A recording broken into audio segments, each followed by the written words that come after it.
Hi, it's Kit Kowalski here. This is just a really quick video. I wanted to talk about puberty blockers in Australia. So here I am on the TransHub website.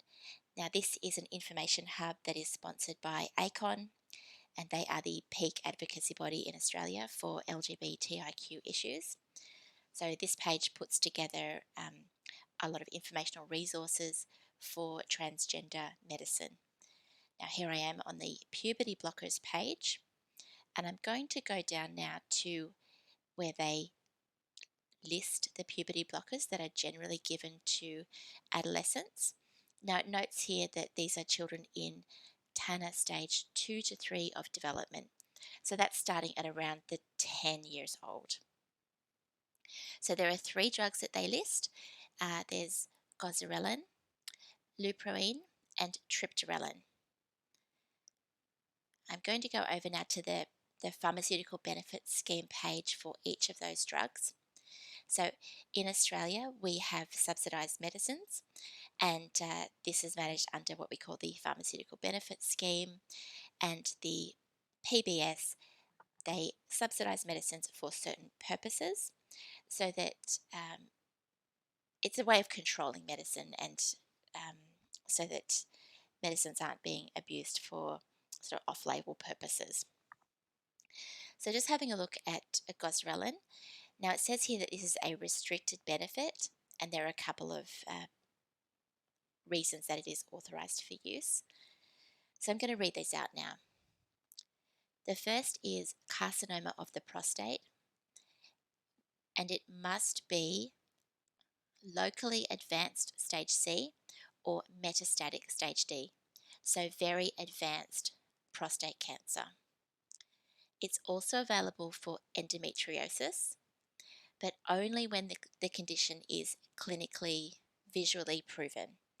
So this is not suspected, it must be proven that you have endometriosis, and it may not be given for longer than 6 months.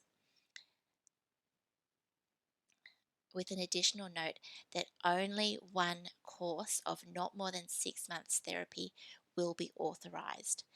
So your doctor can write you a year-long prescription for this medicine, and you won't be able to get the PBS benefit for the second course.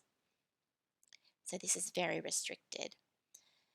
It's also available for breast cancer, only under certain circumstances when the condition is hormone receptor positive. So it's not available for all breast cancers either.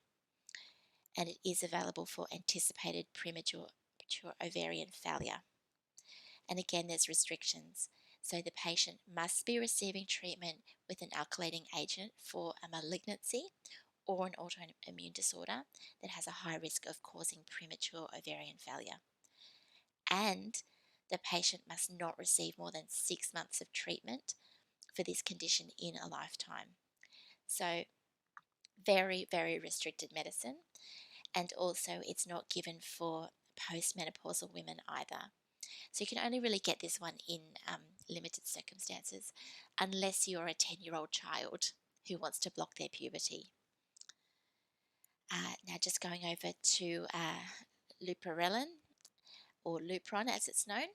Again, this is restricted, and it's an even shorter list this time. It's only available for stage C or stage D carcinoma of the prostate.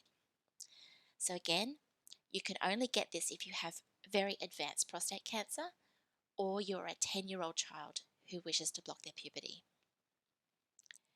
And going over to the Triptorelin page now, again, it's the same as with Lupron. It's only available for stage C or stage D carcinoma of the prostate.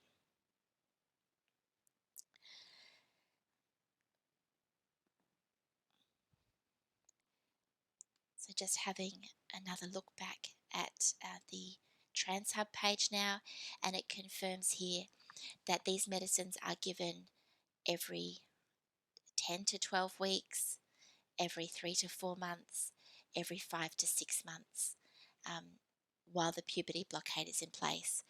So on the one hand, we have our PBS, our medicines regulator, saying that you must not take these drugs for more than 6 months and that we only license them for people who are in extreme risk of loss of life or extreme pain and distress due to endometriosis. But then we have doctors prescribing these powerful medicines for children as young as 10 simply because they don't conform to gender stereotypes.